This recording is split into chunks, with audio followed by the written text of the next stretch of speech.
Hello, everyone, and welcome to our final Lumberjack Flashback. We've saved probably the most obvious one for the last edition here.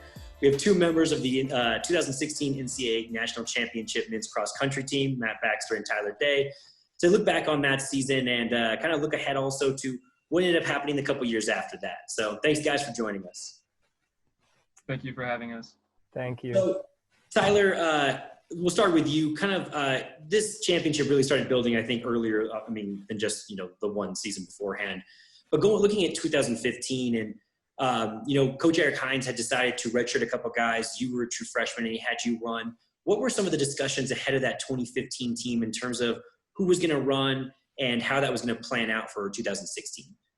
Yeah, so coming into 2015 was my freshman year, obviously, that you just said. And I didn't know who was running or who wasn't until maybe 2 weeks, maybe even almost a month into running. And that's when I found out that Footsum was getting redshirted. That's when I found out that Andy and Nathan were going to be redshirted too. So those are kind of some veterans on the team that know how to work on the, college environment at NAU. And so seeing those three main guys kind of leave, it was kind of like, okay, so what are we doing this year?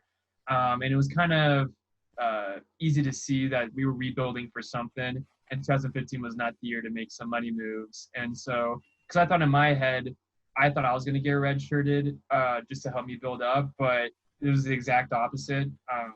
Hines told all of us freshman guys, there was 20 of us my freshman class, and slowly as the 2015 season went on, we were slowly kind of cutting weight. So I was kind of forced with thinking I need to try as hard as I can so I don't get cut.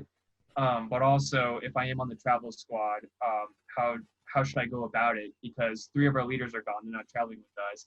But also, we're in this transitional time where we're not shooting for a national title, which they have been doing years before. Podium, getting third, fourth, even runner-up.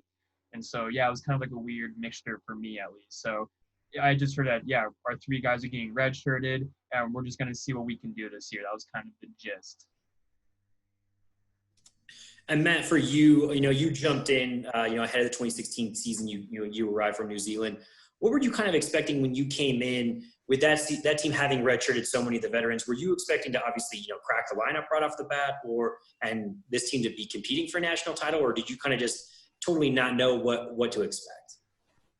Yeah, I didn't really know what to expect. I had been talking with Geordie Beamish when I was looking at coming to NAU, and I remember messaging him when the NAU team didn't make nationals in 2015. And I said to him, you told me that this was going to be a really good team to come on, and these guys don't even make nationals. And this is when I'd already committed. I was going to be coming to NAU in a month or so. And so to be honest, I originally thought I was going to be walking into a really good team. And then that kind of threw me off a little bit. So when I came, I did assume that I was going to be making the top 7. I felt like my credentials put me in a place that was going to happen. But it wasn't until I got to Flagstaff and I realized how good these guys actually are and how hard they work up here, that suddenly over that first semester, my thoughts about how easy it was going to be to make a top 7 at NAU, that completely went out the window. And it forced me into a position where I suddenly realized I have to work really hard to earn my spot on this team. Nothing is given. And once I did see how these guys work together and how they perform and learning about the guys redshirting and what that meant, it did give me a bit more confidence going into that nationals in 2016. I also had the benefit of, I didn't know how hard an NCAA cross nationals was. And so hearing guys say yeah, we have a really good team, we maybe have a potential to win, I'm none the wiser. I just have to take their word on that. These guys know better than I do. And so, yeah, I actually went into that race with a bit of confidence thinking, I think we can win this race. Mostly because I was kind of naive to how hard it actually is to win that race. And Tyler, for you, you do run in 2015. There's a lot of guys, obviously Matt comes in, there's a lot of guys who redshirted. Did you expect that you'd still be in, that top 7 and that the experience in 2015 helped you kind of be prepared for what, the 2016 season was going to be? Yeah, I kind of had a good idea that I would be on the travel squad in 2016, just because of in 2015, I I just ended up kind of being the top runner of our team, and I kind of fluked my way into being the top runner on that 2015 team, if I do say so myself. Because you look at the 2015 roster and just kind of like a ragtag group of guys that are all blue collar hard workers. But yeah, you could definitely tell that we were just reaching for resources there. And so, I mean, it's kind of bad where you run as hard as you can at the big invitational at Nuttycombe in 2015, and your coach comes up and tells you that you got 30th out of 35th when the year before your team got runner-up or at least top 5. And so for me, I was super excited in 2016 because I knew that all the guys that we redshirt were going to be coming back. We're getting this unknown dude from New Zealand that we didn't know his name whatsoever. And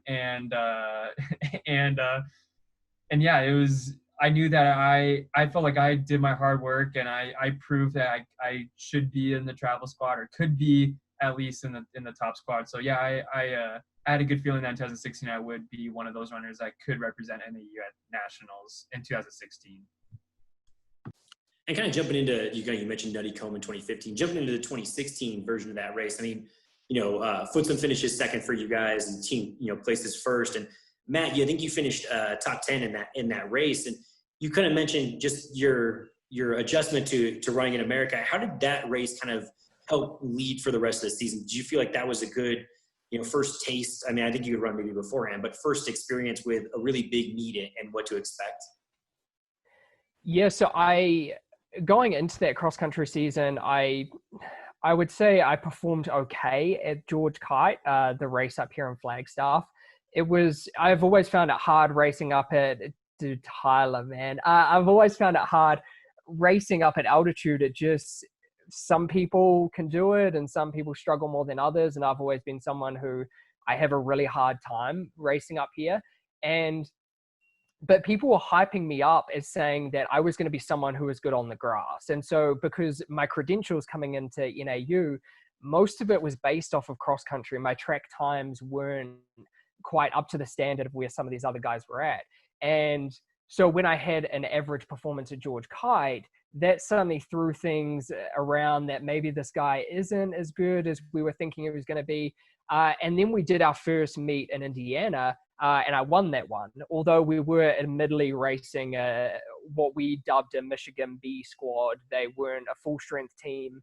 But I beat most of our roster. I think we held out Tyler for that, and we held out Footsum as well. But I beat the other guys, and that was something where I was like, okay, I can do this. This is going to be fine. And then going into Nuttycombe, that was the first time where I felt like I was in a legit US cross-country race. Dude, the amount of people on the start line, how intense it was with the pushing and shoving over the first 400 meters.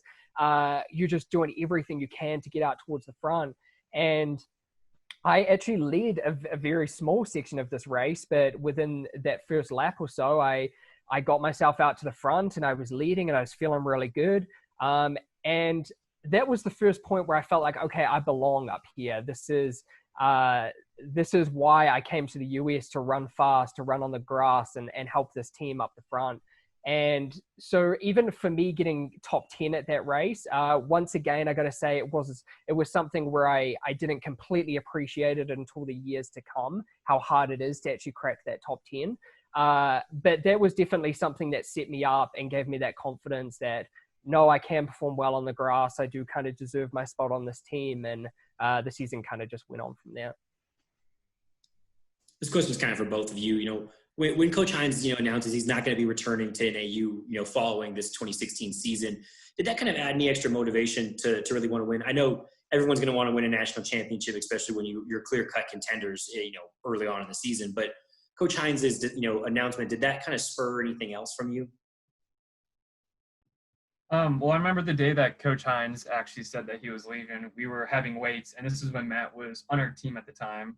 He did it like the outdoor season before 2016. So it was the 2015 outdoor season. And that's when he told us that he was going to Texas and everything. And for me, eventually, because my thing, I remember someone told me when I was in the dorms, like, hey, if Coach Hines happened to leave, like, would you travel with him? I'm like, yeah, no, I'll totally transfer to the school. Like, I really like him as a coach. But Hines, when he told us, saying, hey, I'm not going to coach at another school. Funny how that happened. But he's saying, I'm not going to coach at another school. I'm like, okay, well, I can't really transfer to that school. So I was contemplating about transferring NAU because right now the 2015 was pretty bad. And I was like, man, if that's our team and they're telling us to build up, but I haven't seen any movement in the positive direction, like I might have to transfer. Andy Truart talked me down the ledge and say, hey, let's give this new guy a try, which that new guy happened to be Coach Mike Smith. But yeah, when my mental thing was just like, man, I got to leave NAU. Like this new guy's going to suck probably. 2015 was rough. And we had this dude named Matt supposed to be good on the grass, but he's kind of been on the stationary bike all through track. I was like, things aren't looking good right now. And so, but I'm glad to be wrong. I'm very glad that, those were naive thoughts on my end. So, yeah. Yeah, to add to the back of Tyler's thoughts there, I was only on the stationary bike for a week and during indoors to cut that down real quick. It felt like it was longer than that, but okay. It was just because I happened to beat you after that. That's why you remember it. But so when I found out that Hines was leaving, obviously when everyone else did at weight, it was actually not long before that when our weights coach, Coach Darcy, had announced that he was also leaving the program.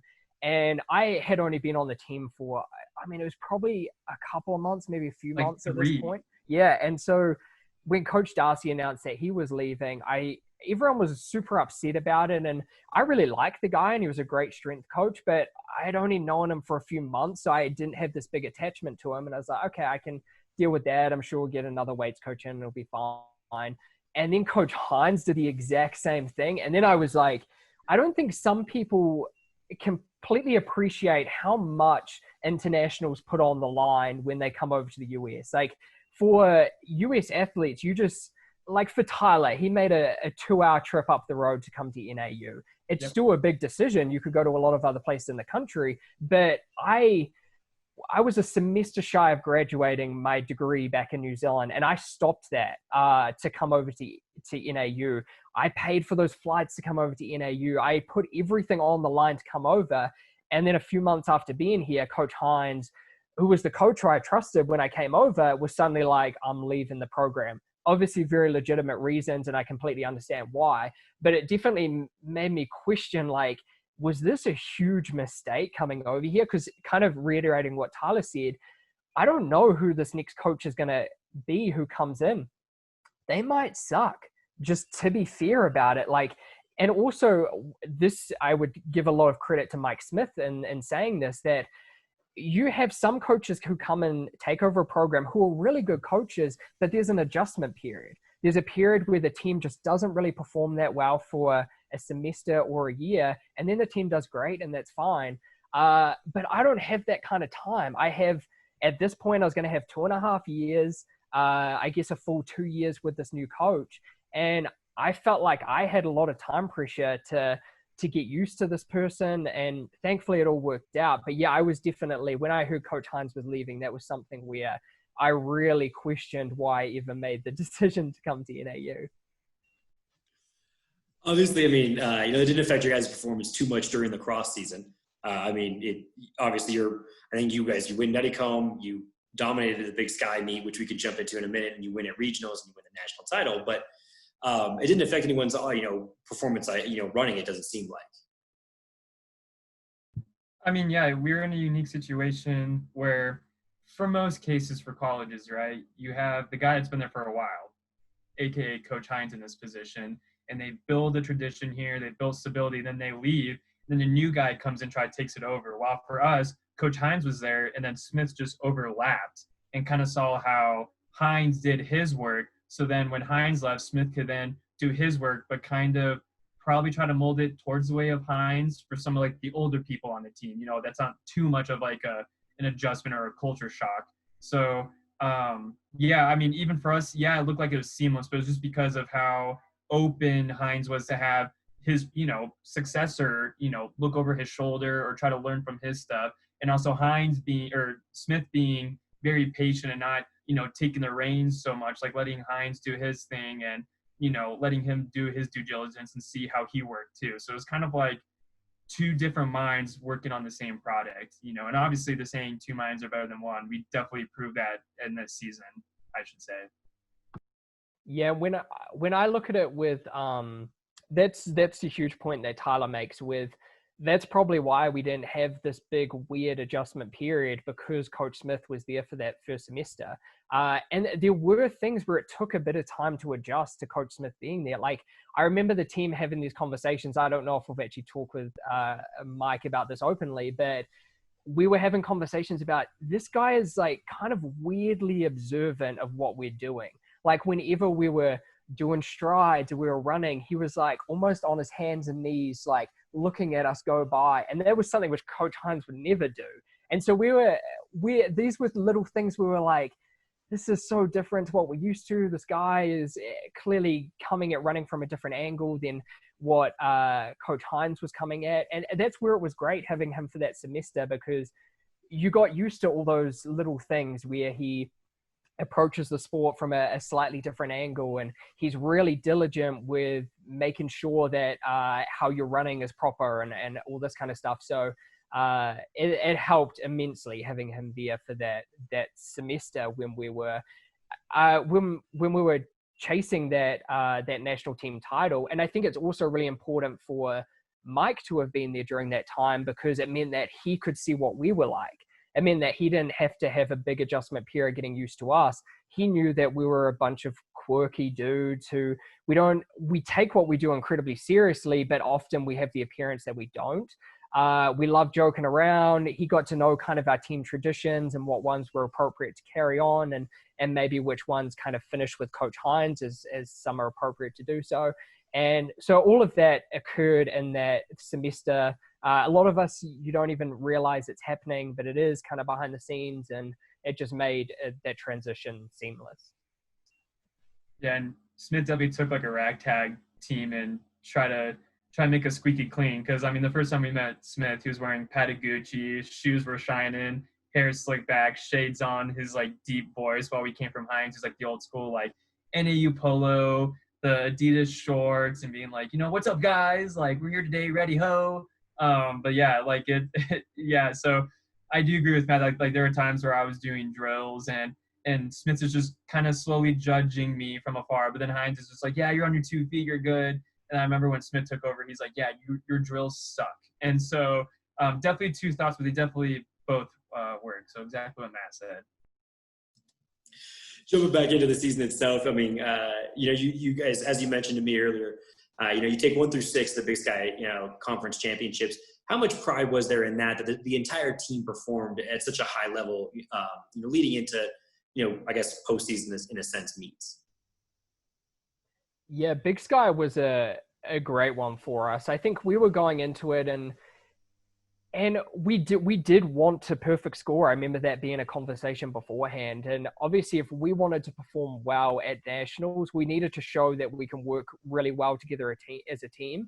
And also, this was going to be our last really hard effort before nationals. Although regionals is still a legitimate hard effort, but it's a lot more tactical, and you try to do the least amount you can to qualify for nationals. And so Big Sky was kind of like putting all of our chips out there, showing everyone what we've got.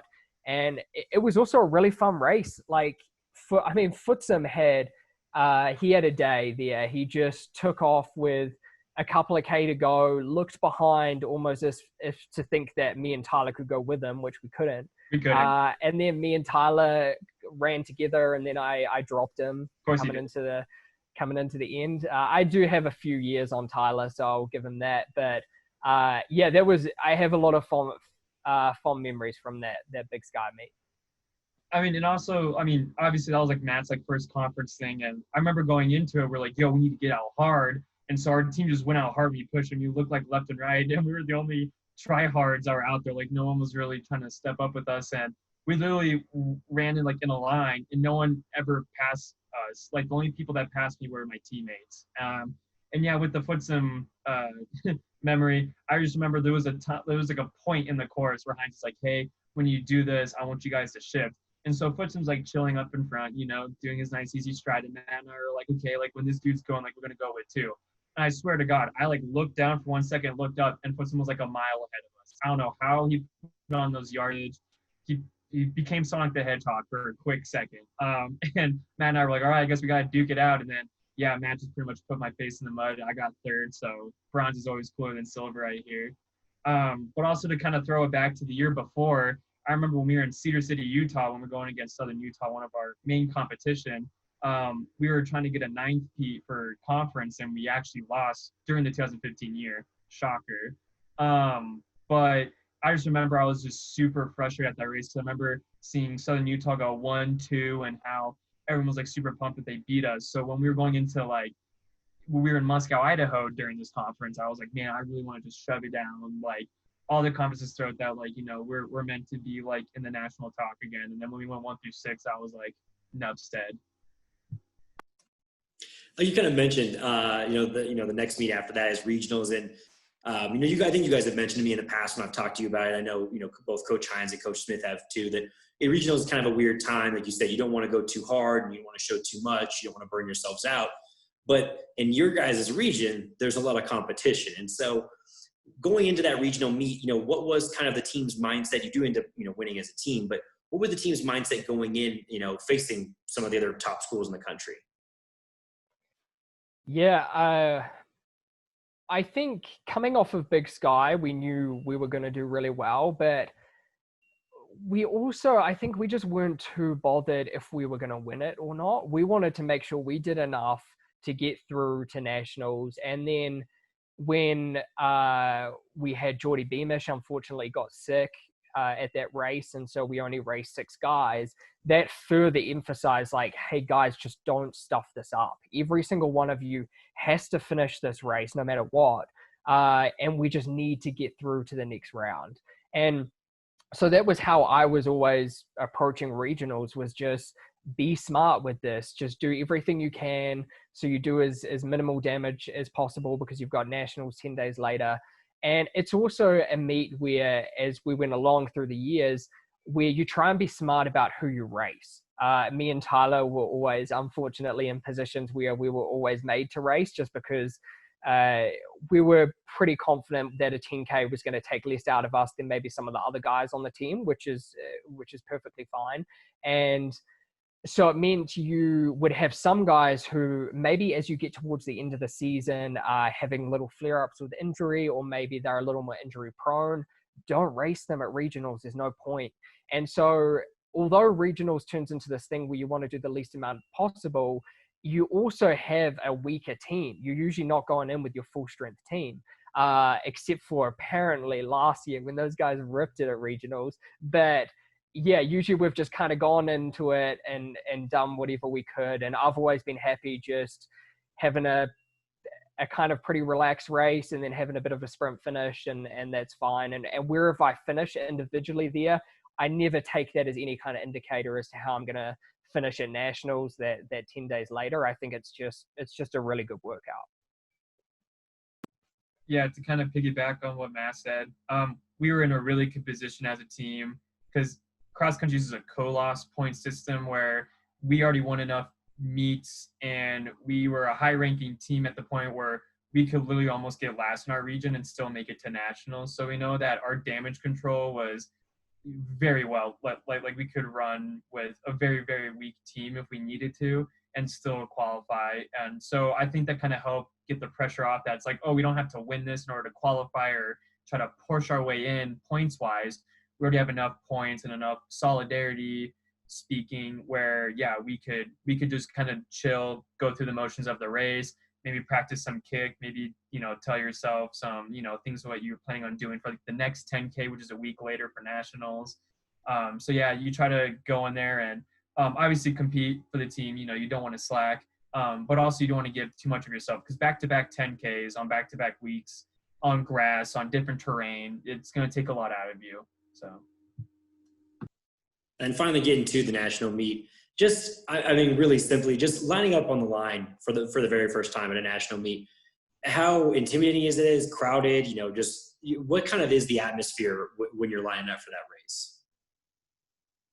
Yeah, I was definitely very nervous going into that race, and it was part of it is just because, like I was saying earlier, that I didn't realize how intense this meet was until I actually got there. I hadn't really watched any races of the national meet before, My first experience of it was when I was on the start line, and it was also freezing cold. So you're in a mixture of like, you're really nervous, but also I decided not to wear any kind of thermal. I just wore gloves because I operate on this principle of like, so long as my hands are warm, then everything else is okay, which isn't remotely true. But I'm just standing there with the guys. We're crammed on the starting line, and we know how much is at stake. That this is Coach Heinz's last season. This is the last race where he's going to be our head coach for NAU. He really wants a national team title. We really want a national team title.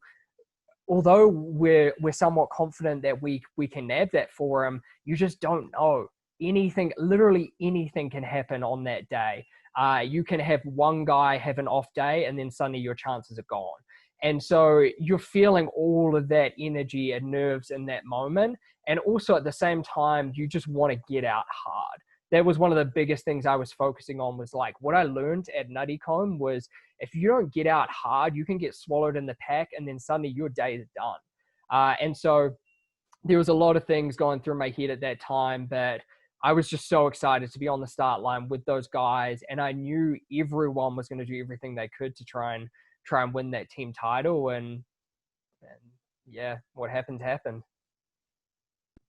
Yeah, I was kind of in the same boat as Matt. I just remember the year before, I just missed out on going to nationals in individual spot, and in Riley Hall on the fourth floor, I remember watching nationals, eating Reese's Puffs, thinking, wow, how come I wish I was out there duking it out, try to get All-American. And now fast forward into the freezing cold Terre Haute, Indiana, where the day before it was like 70 and sunny. Gotta love the Midwest. But yeah, it was freezing cold. I was wearing a thermal and gloves because I'm smart. And but I remember just kind of being on the line, and yeah, you're kind of freaking out because, I mean, for, again, Matt and I's, position on a team, this is our first nationals ever. While we had Footsim, this was, he's not a spring chicken to this. This is his fourth one. We had Andy, he's been here before. We had Corey Glines, he's been here before with a different team, but he's been there before. Jordy was new to this, just like we were. And then Nathan was, he was there before. He's been on those championship running teams or trying to get one. And so it was kind of a mixture of, we had veterans that know what to do when they're there, and then you have people that didn't know what they're going to do there. So it was kind of like, hey, man, we don't know what's going on, but we know that this is just another race and that we just need to keep doing our thing. Like, we went into a race saying, hey, let's just run it. And we did that at Nuttycombe and we killed it. We did it at regionals. We killed it. And so now it's just like, we're not here to change anything. The people that we have on the line are the people that we want. Like this is the people that we know that we can do the most. And so part of me was like kind of freaking out, but part of me was like relaxed too, just because I know that we were set up for that day. We were peaking at the right time.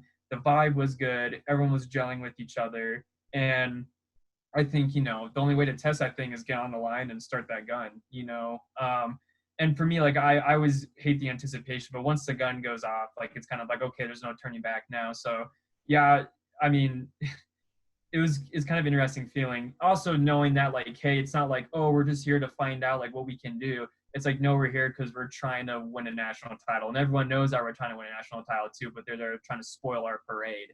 So we want to make sure that our float would be able to stay afloat and not burn out and crash. I think I remember a couple of quotes from after the race that you guys really weren't sure if you'd won the title or not. It's different from 2017, where in 2017 you guys pretty much knew that you would won the title with 3 of you going top 10. But this race, Footsim comes in fourth. Matt and Tyler, you guys are coming a little bit after that. But what was the feeling on the line like? I think when Andy comes through, I think fourth as your fourth All-American. Were you guys feeling pretty confident, or was there some concern that maybe you had gotten beaten out?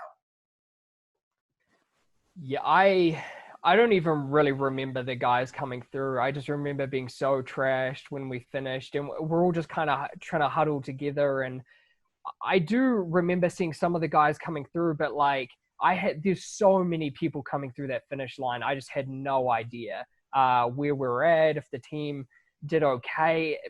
And you get into this sense of like, you see the amount of people who are coming through ahead of like your fifth guy, and it just makes your heart sink because you're like, I can't obviously do the math on the spot, but it does not look good. at least. And so I think we started telling ourselves pretty early it didn't happen. Like we also didn't want to get excited about something which at this point looked like wasn't going to happen. So we, from the moment we all kind of huddled together, it was just like, hey, we kind of did everything we could, but I don't think we won it, guys. Yeah, I kind of remember this pretty vividly. I remember going through the line and I was toasted, but I knew Footson was doing well because everyone in Indiana was freaking out because he's from Indiana. But I remember going through the line and I kind of just laid on the ground on my back.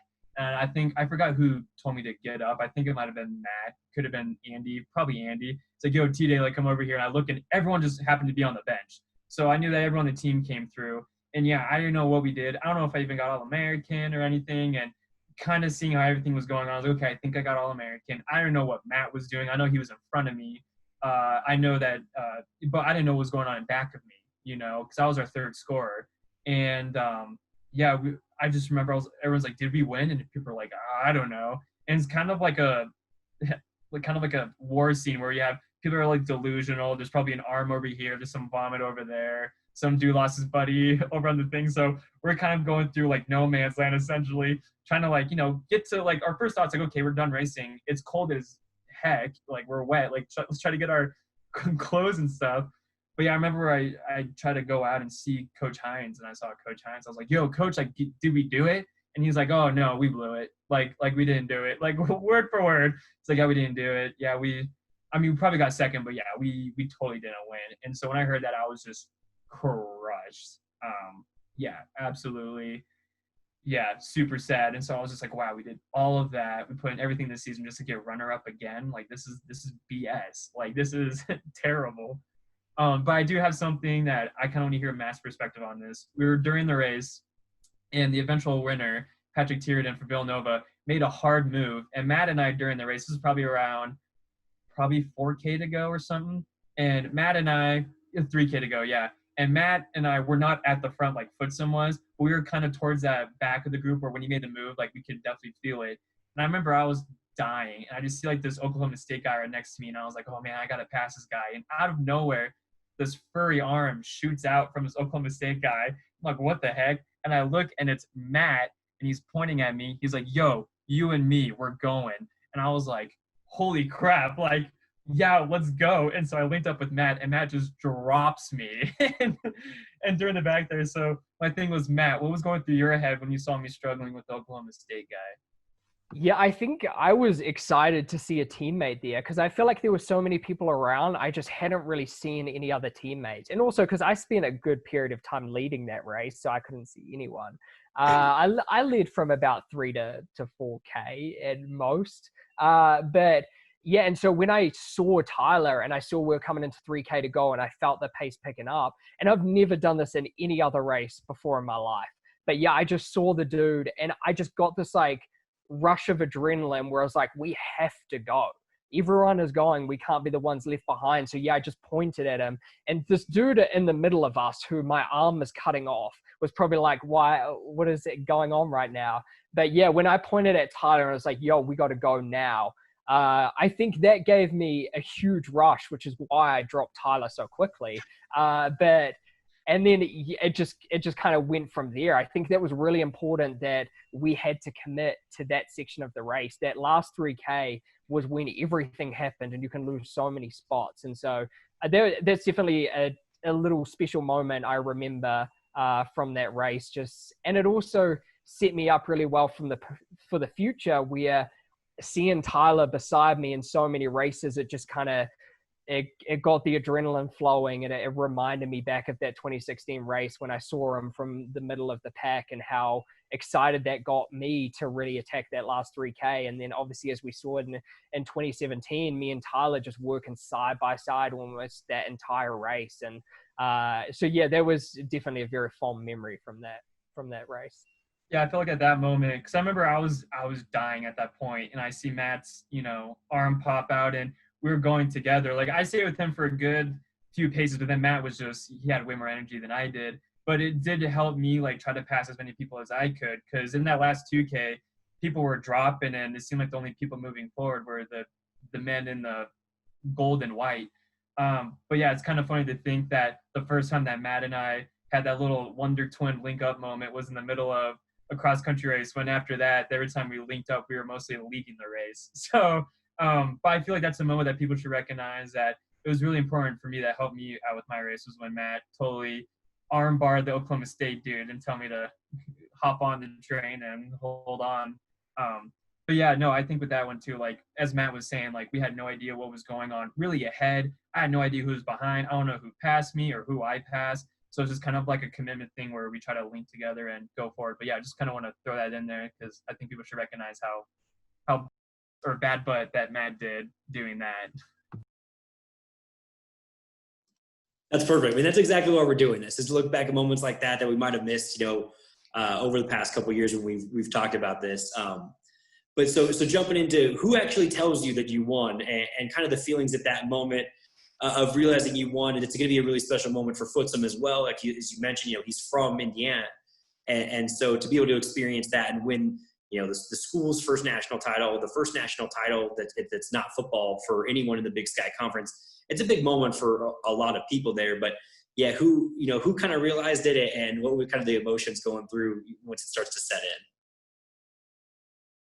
Yeah, so like I said before, Heinz told us that we blew it, and runner-up was at best. And so I'm walking in the middle of the starting line runway. Now it's cold, no one's there, so it's just kind of like tundra. I'm like walking, hair's all on my face and everything, and I see our alternates with my warm clothes. So I called over them, and I was changing my shoes. And on the speaker, because there was a while where the results kind of blacked out, so nobody really knew what happened. Even the coaches were kind of going crazy. Our SID at the time, Brian Campbell, shout out, was like had his phone, and his phone like died, I think, during that time too. So nobody had information on anything. So right now I'm sitting in the wet grass, wind blowing, it's cold, and the speaker goes up, all right, here's the top 4 teams. I was like, I don't want to hear this. Like, we know that we blew it. And, they said the 4th place team, but it wasn't NAU. And I was like, okay, we got 3rd or 2nd. They said the 3rd place team. And I was like, okay, we got runner up again. We're never going to live this down. Then they said the 2nd place team. And I was like, were we that bad that we didn't even like podium? Like, I was like, do we not podium at all? And they said the first team, they said Northern Arizona. And I was like, I looked up at like the alternates, and I was like, did they just say what I think they just said? And like, I think so. And I put on my shoes and I sprinted right towards the tent, which during that time, Matt could probably tell you what the vibe was in the tent, but I come bursting in there. I'm like, oh my God. And everyone's like, dude, what happened? I was like, I think we just won. And then we started like, kind of like getting, because like, oh, no way. And then like kind of one by one, the coaches came in, they're smiling. And right now we're just getting pumped and we're ready for Heinz to walk in. And during that time, Heinz is a big Chicago Cubs fan, and during that time, Chicago won the World Series. So when he came in, he came with number 1 and felt like the Chicago Cubs kind of like mauling like the pitcher, getting the last out. And there's a video that Matt, I know, put out on his social media about like he put a Titanic music to it. We were like, yeah, NAU. But yeah, no, I remember I was the one that came in and totally just like screamed at everybody, and I was like, holy crap, we actually pulled it off. So. But yeah, I'm kind of curious to hear what the vibe was back in the tent when no one knew what was going on, Matt. Yeah, when we got back to the tent, everyone's so cold, and so you kind of resort to survival mode straight away. I mean, we've been running in rain, and it's just been freezing out there, and so everyone's just kind of packing on clothes, and we have accepted at this point that we didn't win because we haven't heard otherwise, and we had this assumption that was how things looked when the guys finished. I remember there being kind of like a stack of pizzas there. And so the guys you've never seen a bunch of dudes more sad to eat some pizza in their life. Everyone's just like, I'm kind of hungry, I'll eat this pizza. And so guys are just kind of moping around, trying to find their gear, because you basically have a trash bag full of everyone's clothing. Everyone is a size small or medium. And so you're just sifting through, trying to find something that smells like something you wear. And so we're all doing that. And then Andy Truard is going around and he's saying like, hey guys, like we gave our all anyway, like it's okay that that we didn't win. And someone kind of shut him down real quick, like, dude, we don't want to hear that right now, just because emotions are so high in this moment. And we also had a videographer come with us to nationals. And so this guy, I unfortunately can't remember the guy's name, but he was in the tent. And so he was kind of catching this really somber moment. I don't remember seeing any video from the somber times, but yeah, so he's there, and he was ideally there to catch a really happy, exciting time for the guys, but that wasn't what his film was seeing. And then I remember Tyler come running into the tent and saying that we had won. And I think at first everyone was just kind of shocked, like, there's no way that we've won. And why is Tyler telling us this? The most unofficial dude on the team is the one breaking the news to us. And so, but then when he came in, but we're also thinking, like, why would this guy lie? This is the first person to come in and tell us that we've won. He's super excited. Tyler, when he's like got some real exciting news, you just see it in his face. And then, so we kind of believed them, but then we had someone else come in and they confirmed it, like, yes, we've won. And suddenly, okay, now we've got 2 guys. We've got 3 guys coming in saying that we've won. And then everyone just started losing it. We're going crazy. We're jumping around. Everyone's hugging each other. There's tears. Like, that moment was so special. That was something where I look back on when I heard that Coach Hines was leaving the program, and how kind of bummed out I was, and that I was almost regretting even coming to NAU. And this moment just made everything worthwhile. This was the reason why I came over here. This is why I put so much on the line to come to NAU. This like little experience right here. And then we were hanging around and we were waiting for Coach Hines, like what Tyler was saying, and he just wasn't coming in. But that when Coach Hines came running into the tent and he's got like number ones up in the air and everyone surrounds him and hugs him, that was definitely the moment where I started getting pretty emotional, because before that I was just excited. Yeah, dude, there was just some lightning that cracked off. That's what Tyler's going off about. And so yeah, I was super excited seeing Coach Hines. A really unfortunate part that happened in this little celebration, unfortunate to Pete's feet, I would say, is that, dude, I'm wearing like inch-long spikes, and these things are sharp. These things I've just put in before this race, and so I haven't had time to take my spikes off yet, and I'm jumping up and down. I'm super excited. I'm hugging dudes, and dude, I jump on Pete's foot, and these things just like literally like penetrate his foot, and it tears up his shoe, and there's like some blood and stuff. And so you can see in some of these videos that Pete's jumping up and down, but he's almost like grimacing in his face because his foot hurt so bad after I jumped on it. But yeah, man, there was such a special moment, so much fun finding out that we won, having Coach Hines there, but then also having Coach Smith, because he got to absorb that moment and take some of that momentum going forward. It was, yeah, I absolutely loved it. And I know, like, during that time, like, I know, like, this was Matt, Jordy, and myself's first national championship. It was like our first nationals we ever competed at. And we won. Like right now we're 1 for 1 for, competing at championships. Then you look over at Andy, who's on the ground crying, and Nathan's going over and Postman's going crying. So I remember there was a time where Andy, when the team got runner up and they were super close to winning it, but, one dude just didn't have their day at like the last 2K, and Colorado came in and won. And Andy told me that one of the worst feelings he's ever had was when they got the runner-up trophy and they went up on the podium and they took their pictures. And when they were walking down, the song "We Are the Champions" was starting, and the guys were like, "Oh, you're Colorado Buffalo," like, saying like they're back-to-back winners or first-time winners for that period, and like rockets were about to go off, fireworks were going off, and Andy said like he felt so bad because they just started the music when they were walking off and the thing, and so seeing like dudes that were on that runner-up team that were so close and not getting it that time, and then actually getting it now and seeing them cry. It was just like, like sometimes it looks like it's an individual type runner out there where it's like, oh, look at their effort. But seeing those guys' emotions made you feel like it's really nice to win a team title and be something bigger than yourself. Obviously, Matt and I, we try to cry, but, we're grown men. We don't have any emotions. But yeah, I just remember like even seeing like Hines, a dude that, sold his soul for this university for 10 years and came close year after year after year. And in 2015, having his worst coaching year of his life, which if you look it up, he's been at NAU for 10 years. There was one year he didn't make nationals. It was 2015. So just think the year before he had his worst year ever as an NAU coach to turn to literally being arguably the best coach at NAU. Yeah, just seeing everyone's emotion was just, that made me feel like so pumped. And yeah, it was unforgettable. I mean, you two touched on it a little bit, but, just being able to help, Coach Hines win that national title in his last opportunity with NAU, just how special was that moment for you guys? I mean, obviously, Matt, you come across, and you only running for him for a very little bit. Tyler, you're 2 years in.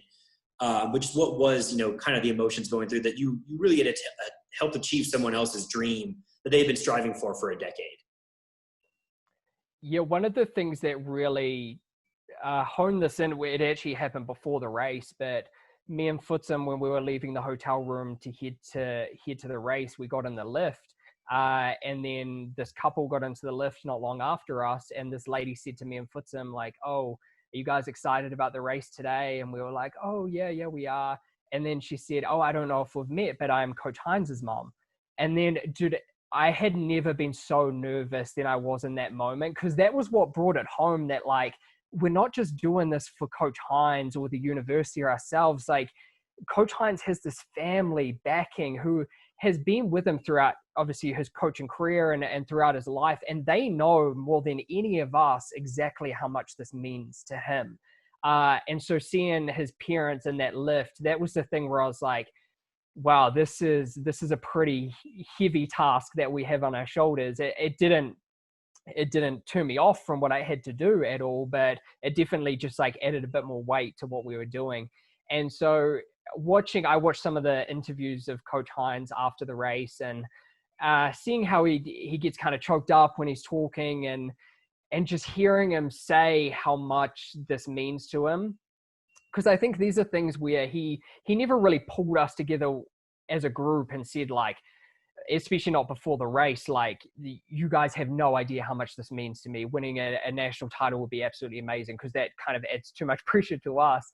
And then even after the fact, he's incredibly appreciative, but he still won't tell us, like, you have no idea how much this means to me.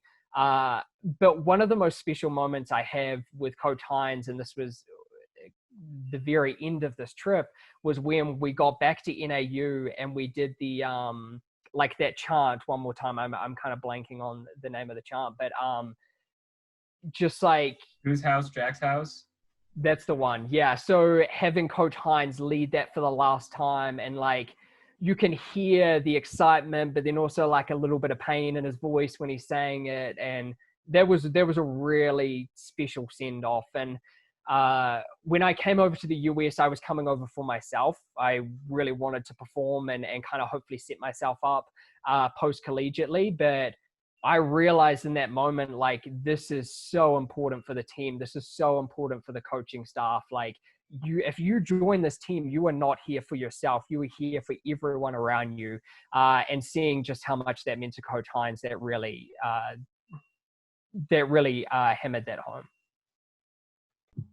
Yeah, I think Matt said, pretty much everything I wanted to say. I just remember like the night before the race, I was expecting like some like, Braveheart speech from Hines being like, they may take our lives, like something like there, but he was like, hey guys, get some rest, prepare to fight tomorrow. I'll see you tomorrow. I was like very low tone because he didn't want to get us all like jacked up and everything. And you can tell like this really meant a lot to him, as Matt was saying, when I think he either told us or I heard during an interview that while we were doing like our stretchers or probably even doing like our warm-up run, he actually walked towards like the last corner of the race by like a tree, and he actually started like tearing up and crying because he was saying like this is the last time he gets to do this, and at least get to do it with NAU. And so even before the race, him just saying like this is the last time I get to do this for this university, it meant a lot to him. And I think even for Matt and I, he could have, when he was recruiting us, he could literally look at us and be like, you know what, I don't want you on our team. Like, you're not really a good fit for us. And he could, and like, I'm very grateful for him to, give me a chance. I'm pretty sure Matt's grateful that he heard him out and want to give him a chance at NAU. So I know that for all us ragtag dudes on the team, that maybe we could have been glanced over, minus Footsum because he was a big shot in high school. I think it was just kind of like him giving us a chance and allowing us to, be the representatives to actually be able to win the title for him. Yeah, and then like, you know, seeing that Coach Hines' family comes out there just to see him coach, like support him coach, like, you know, that definitely meant a lot to him. Awesome. That's all the questions I have for this Lumberjack flashback. We will check in with you two again, I'm sure, on the two following championships after that. Obviously, this is only the first of three, a three-peat, which you two are a part of all three of them. So thank you two for joining me and going through this. This was so great to look back on. Yeah, thank you again, Cody. Yeah, dude, thank you, Cody. It's been so fun, especially like reminiscing about my time at NAU. I'm so glad I ended up coming to college at NAU, dude. Like I can't even begin to describe like how it set me up post college, and being able to stay in Flagstaff, being able to stay here and support this team. NAU just gave me such an incredible opportunity, and I can't thank them enough for that. What he said. Anyways, thanks everyone for watching. We'll see you again soon.